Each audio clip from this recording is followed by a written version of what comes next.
I have to admit, in the end, I ended up probably being a sort of pony-mad child with Black Beauty, which I howled over night after night after night, and that was probably one of my favourites.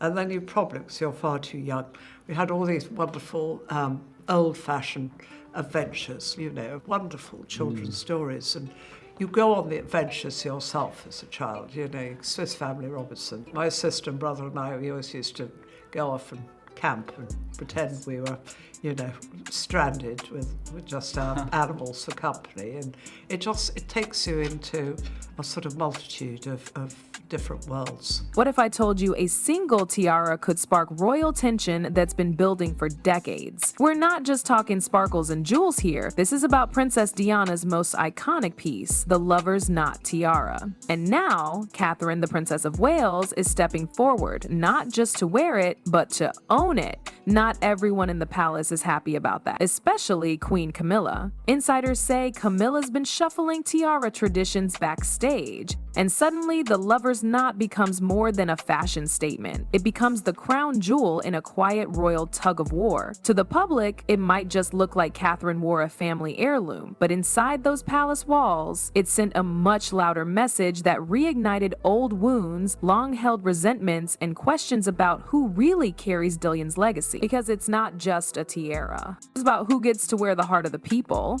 I remember going to bed at night and having, you know, quite bad dreams about them. Well, they don't hold back, do they? No, they don't hold back. Yeah. The setting was the annual diplomatic reception at Buckingham Palace, a key event in the royal calendar. This night is usually about elegance, tradition, and showcasing unity to the world. Ambassadors and dignitaries from every corner of the globe were gathered under the palace chandeliers, expecting the usual royal show of grace and formality. But this year, something shifted the energy in the room. Catherine, the Princess of Wales, made her entrance, and all eyes were instantly on her. Dressed to perfection, but it wasn't just the dress that caught everyone's attention. It was what was on her head, the Lover's Knot tiara. A hush fell across the room. Conversations didn't stop completely, but they definitely slowed. The tiara Catherine chose to wear wasn't just beautiful, it was a symbol. This wasn't the first time Catherine had worn the Lover's Knot. But this time, it was different. The setting was grander, the stakes were higher, the room was filled with political power, international press,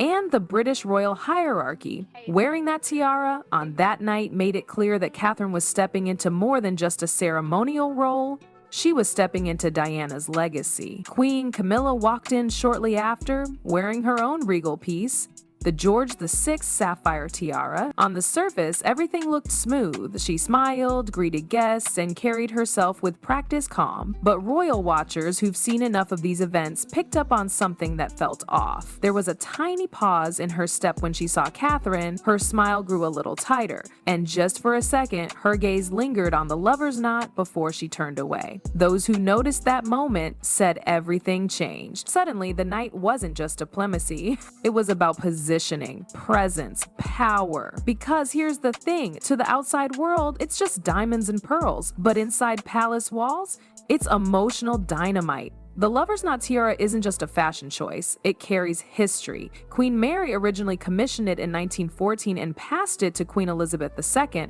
but it became iconic when it was gifted to Lady Diana Spencer in 1981 as a wedding gift, and from then on, it became Diana's signature piece. She wore it to state dinners, royal tours, and official portraits. The tiara symbolized the pressure she carried as a royal. Still, Diana wore it with grace. Even in the middle of her personal struggles, that tiara became part of her image. After Diana's tragic demise in 1997, the tiara was locked away in the royal vaults for nearly 2 decades. Then, in 2015, something changed. Catherine, then Duchess of Cambridge, wore it to a diplomatic reception, bringing it back into public view, and just like that, it felt like a Diana piece had returned. When Catherine wore that tiara, it wasn't just fashion, it was resurrection. Catherine had not only married into the family, she was now carrying its most cherished legacy, one that Camilla, even with the title of queen, could never quite claim. This is what makes the Lover's Knot so emotionally charged. It's not just a family jewel, it's a reminder of who the people chose. And now, that legacy sits firmly on Catherine's head, in public view and under palace lights. But behind palace doors, Let's just say not everyone was celebrating the sparkle. Half of you wants to be scared. You know, you want to. You don't want to be scared too much, but it's that sort of frisson, isn't there? Of just being a little bit frightened. According to royal insiders, Queen Camilla wasn't just quietly annoyed, she was working behind the scenes to shift the tiara game in her favor. A source close to the palace revealed that Camilla had quietly introduced what many are now calling the new tiara regulation. It's not a public rule, but more of an internal shift. The aim was to gain extended access to historically significant tiaras, especially ones that are emotionally or publicly powerful, and that includes Catherine's lover's knot tiara.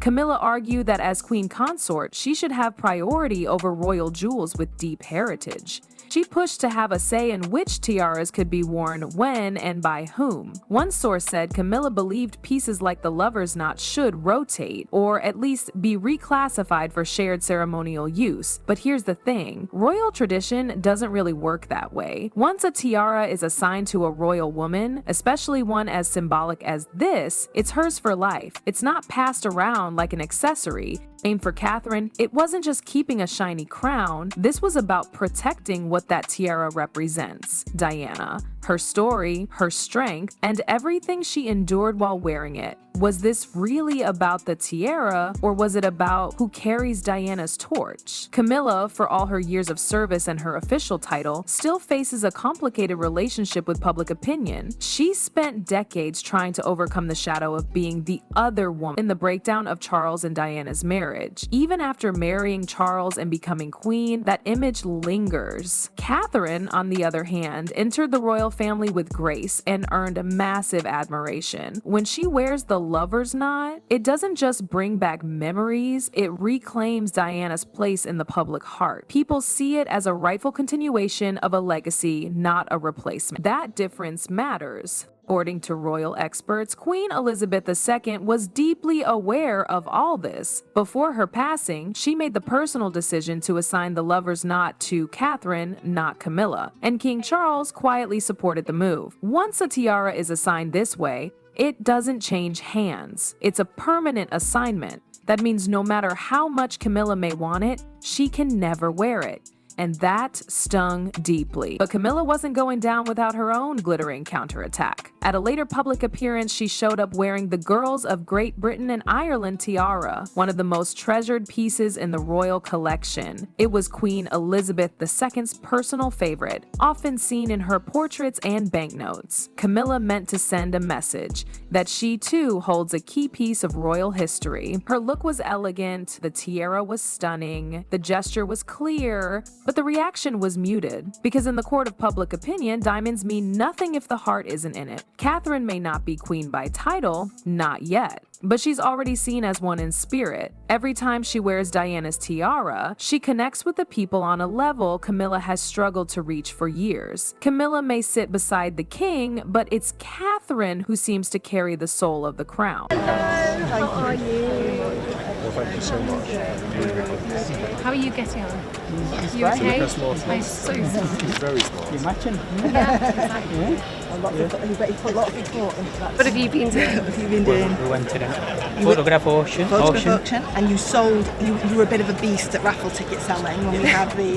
To understand this clash, we have to rewind all the way back to when Kate first entered the royal scene. When Catherine Middleton started dating Prince William, not everyone in the royal circle was thrilled. And according to some longtime insiders, Queen Camilla was one of those quietly skeptical voices. Reports suggest Camilla had early doubts about Kate's background. Coming from a middle-class family with no royal bloodline or aristocratic ties, Kate didn't fit the traditional mold of a future queen. Camilla, who had spent years climbing uphill for royal acceptance herself, reportedly questioned whether someone so ordinary could truly handle royal life. And yet, that's exactly what made Kate extraordinary to the public. Where Camilla spent decades trying to shed a controversial reputation, Kate was immediately embraced. Her elegance felt effortless. Her calm presence in royal duties made her relatable but regal. It wasn't just about being William's partner, partner, it was about showing she belonged in the future of the monarchy. Over the years, that contrast deepened. Camilla's journey was shaped by public judgment, complicated history, and a long fight for approval.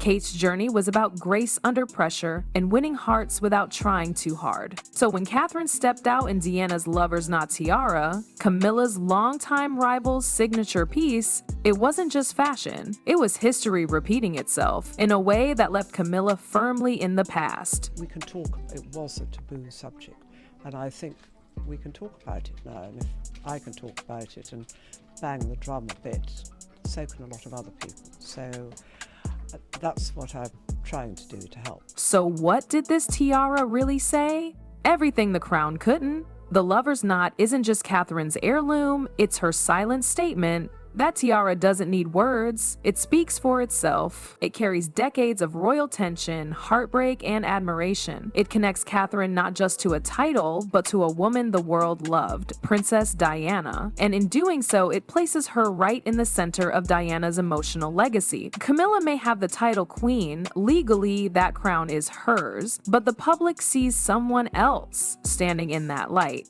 Catherine isn't queen by royal decree, she's queen because the people feel she is. And in this quiet but undeniable battle between legacy and legality, it's clear who's already leading. One wears the crown, the other wears the memory. So who really wears the crown? The one with the jewels or the one with the people? Because that tiara isn't just about sparkle, it's about symbolism. Diana's memory hasn't faded. If anything, it's grown stronger. And now it lives on through Catherine, not just in appearance, but in spirit. So the question becomes, is the monarchy changing? And if it is, isn't Catherine already the face of that change? Let me know your thoughts below, and don't forget to like, share, and subscribe for more royal updates.